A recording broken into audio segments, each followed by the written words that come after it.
Okay. All right, welcome to the Water and Sewer meeting, our December meeting. Someone would like to start with the approving of the October 4th minutes. I'll entertain that. Move that we accept the minutes. Okay, so moved. The water and sewer meetings, the reason why I have it on there is in case we can't find a quorum or we don't have a meeting that Tuesday.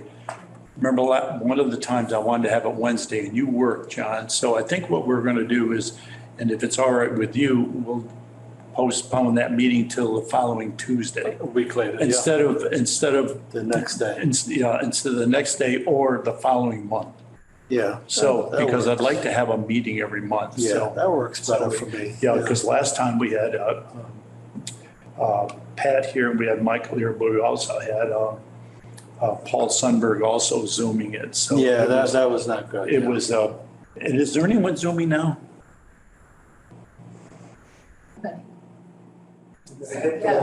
Summer. Oh, okay. So Paul is Zooming because he called me and said he was going to be Zooming this meeting. Yes, Pete. Okay. It wasn't raining What do you mean? It with wasn't? your motorcycle. No. It's all put away. Yeah, just like the Healy, everything is. All right, so We don't have time, just some. sure.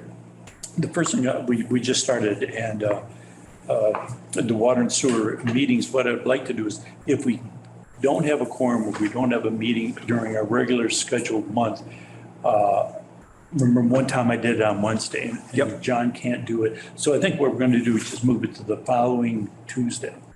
So Makes sense. because I'd like to have a meeting every month. Okay, so that's fine with everyone? Okay, that's great.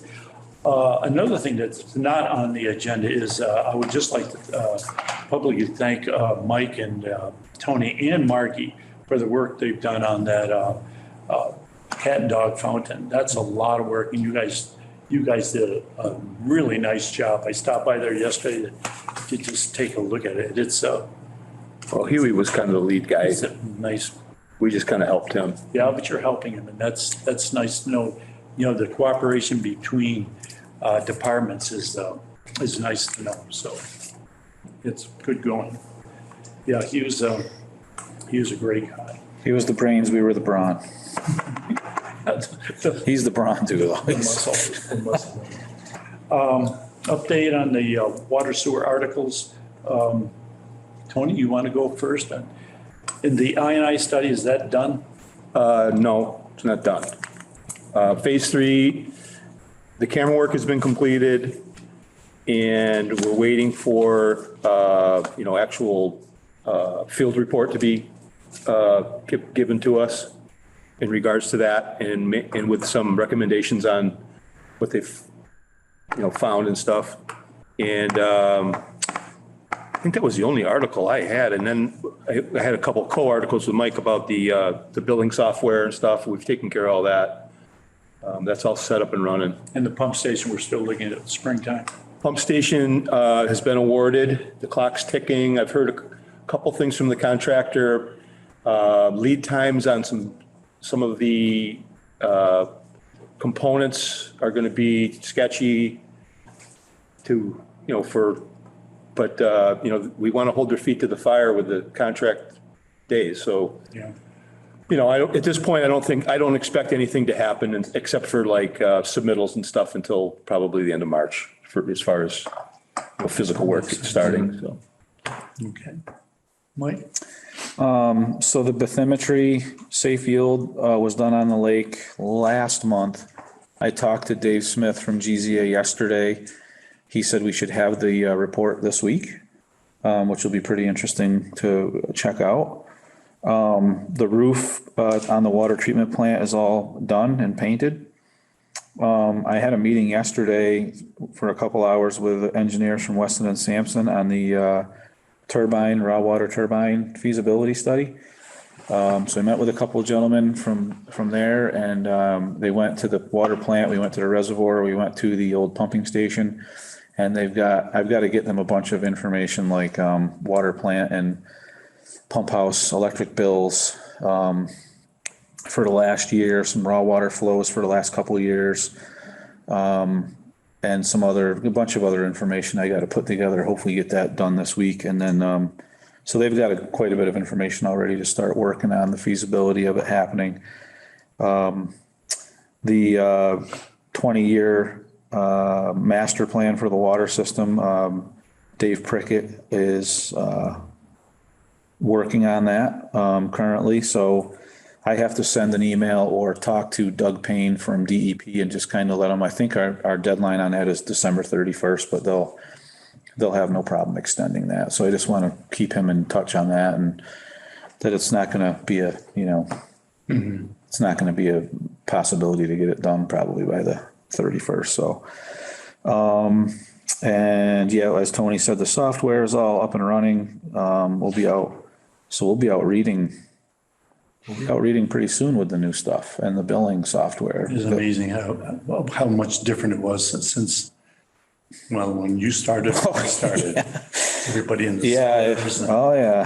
Then the big thing was the meter outside. That was a big And innovation. then leaving the postcards all the time, waiting for them to come in the mail, and and the only other thing that we're working on with Mike Canales, Tony, and myself and Huey, working on the new salt shed design with Foresight and Mike Canales, and then the Tuckerman Bridge is still in the water portion of it still in design phase. So those are the things that I have for. Has Weston and Sampson designed and implemented those turbines in other or other towns? Yeah, so they have experience. It's a very popular thing. Yeah.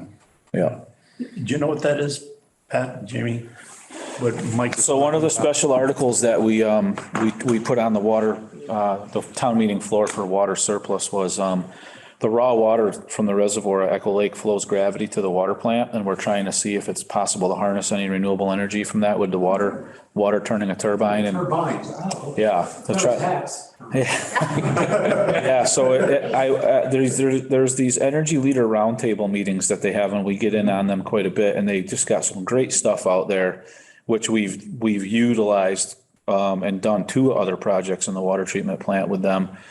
Ideas from these roundtables. So this was the latest one, and we put it on the town meeting floor. So we'll see. There's not a great deal of elevation change. We only have like 30 PSI to try to gain some kind of renewable out of, which is not a lot. So that's why we had to do the feasibility to see if it's going to be something worthwhile. You know, I met, there's a kid staying with his parents who was a nice climber. Jennifer, I don't know if you know who he is. He's around 30. I met him walking my dog in Bullard Woods 2 days ago. And he actually, this is what he does for a living, is turbines for capturing electricity from flowing water. Yeah. And so, you know, we can put our best, we have a new investigator, right? Maybe we can figure out what his name is. And if I find out, I'll refer him. Yeah, it's pretty neat stuff. Yeah, it's very cool. Yep. Yeah. Free energy. Yeah, right. That's the idea. Very good. Yeah. John, the stewardship. Yeah. So we finalized the lake management watershed plan. It took some doing, but we did wordsmithing for the last 3 weeks, and it's all laid out. It's going to be on the website, and it explains very nicely what we expect will be the keeping of the water and the pristineness of the water. We're still trying to get approval to harvest a bigger area. We were okayed for about 10 acres. We want to see the possibility of expanding that. And, of course, now everything goes to sleep, but soon enough in the spring, we will be discussing that. The issue of how to keep the invasive species, and of course we discussed the chestnut, which is a major species that's invading the waterways, and we've put up pictures at the dock and trying to get people to follow directions, so to do, what to see it, and who to call, and so we're we're getting people involved, and so I think things are going well. Now, is there still a drawdown on the lake? No. That is stopped. Okay. DEP, they fell out of favor with DEP, because it hurts the crustaceans where they are around the edge. Yeah. Yes, that, they encourage us not to do it for like the last 2 or 3 years. And also, we have concern about fire protection around the lake. We draw down and Right. it's, that lake is a reservoir for obviously firefighters.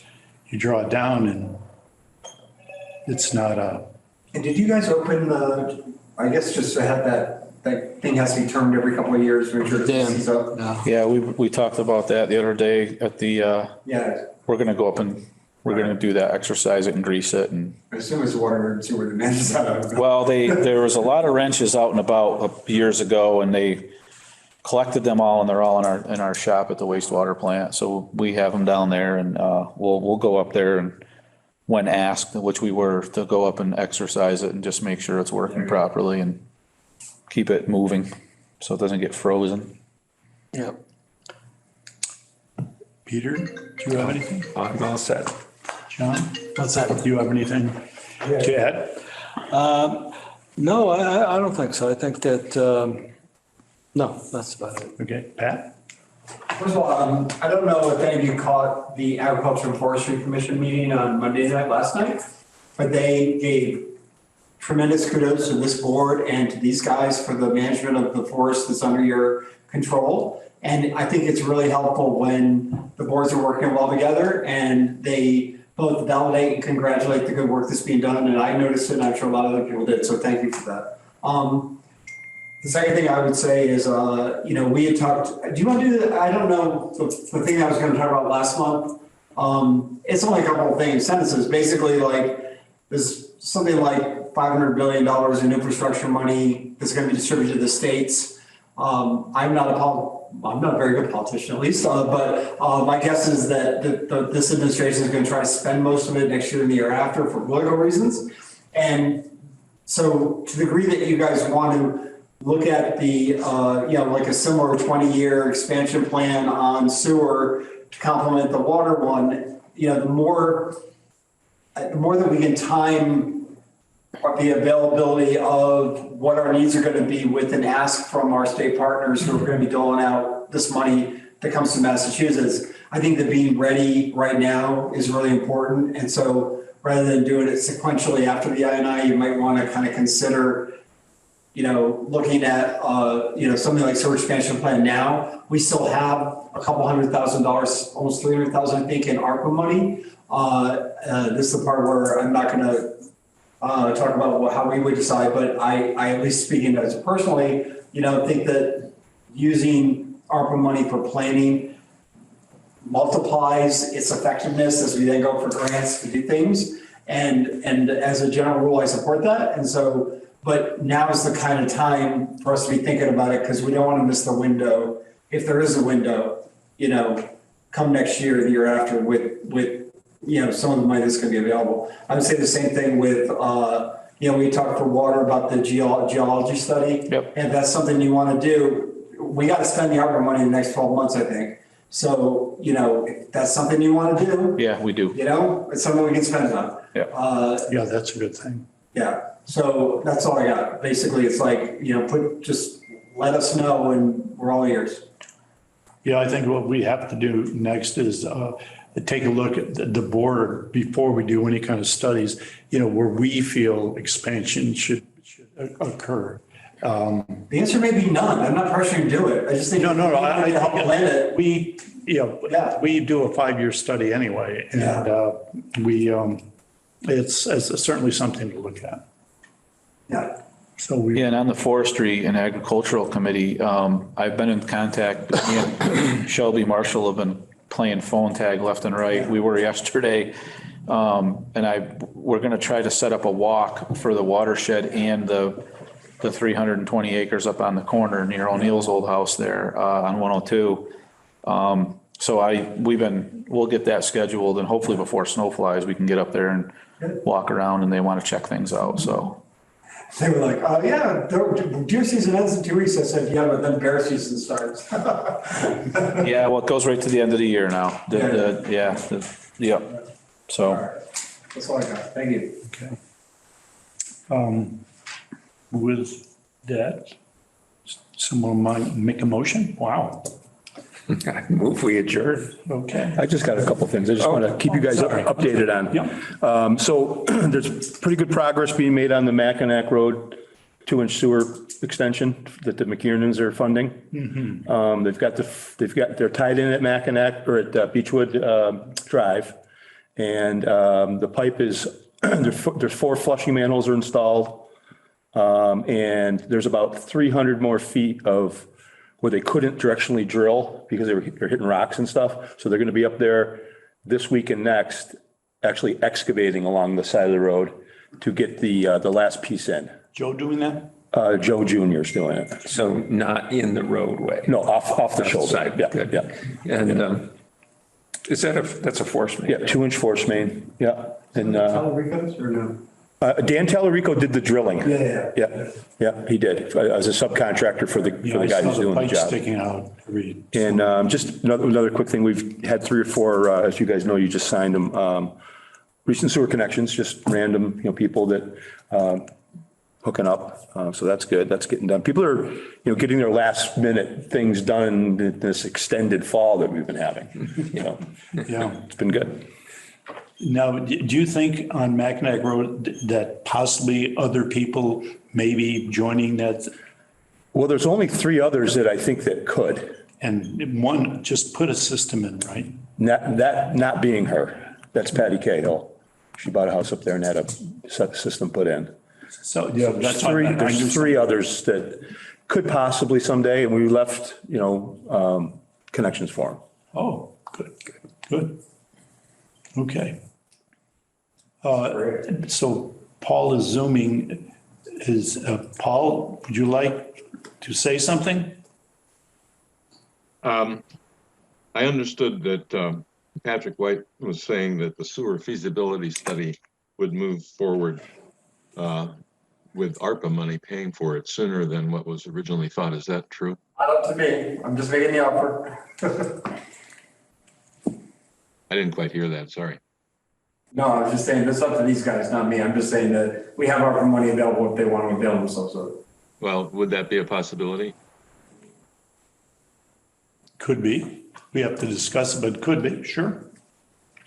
Anyway, my thinking is, as you know, residents over here on Averick Road and Train Hill are enthusiastic about possibly expanding our sewer line. And we feel there are 2 things with the feasibility study that might work in our favor. One of which is because we're close to the Lake Averick Reservoir, there is at least the possibility that the underground springs that feed the reservoir could become contaminated by failing septic systems. And that would seem to move this neighborhood a little farther up in the list of places to expand. The other thing about our neighborhood is putting in lines here would only be it would be a relatively small project, under a half a mile of lines to hook up the whole neighborhood. so would it be a feasibility study, or is it the street looking for the town or ARPA funds to pay for the construction? Well, ideally the town paying for the construction. My understanding was that the feasibility study would take place and maybe take a whole year to do, so that priorities would be set for places in town that would be hooked up first. One of the priorities being around the bowl, but I'm trying to suggest that our neighborhood might be another priority. John Lloyd-Dietrich here. How many hookups would you consider are available to do there? How many homes? 15 or somewhere in that neighborhood. Okay. There are some people that are not interested because they have a new septic system, and it's it's a mix. But anyway, let's go with 15 as a working number. Now, one time, Paul, it was, we suggested that an engineering study would happen. and suggested to you, because that your group do the initial engineering study. And what was the status of that? Did that just go away, or? We got two estimates for what the engineering would cost, and it was around $20,000. And in each case, one was a little more than the other, I think. And I talked to Joe Wilkerson about how much it would cost to lay the sewer lines, and I think we ended up with somewhere around $56,000. One more point that there's some people, as you well know, number 8 Train Hill, Britt Lime's house, he put in some years ago, put in his own private line under the road, and has not cooperated with any neighbors to share that line. But it seems like maybe the town could work with him, because if that were possible, there are at least a half a dozen houses that are right there within, a couple hundred feet of where the sewer line is, and they can't hook up to it because he won't let them hook up to it. And here's a sewer line that's underneath the town road, and the town doesn't seem to have any control over that, which to me seems crazy.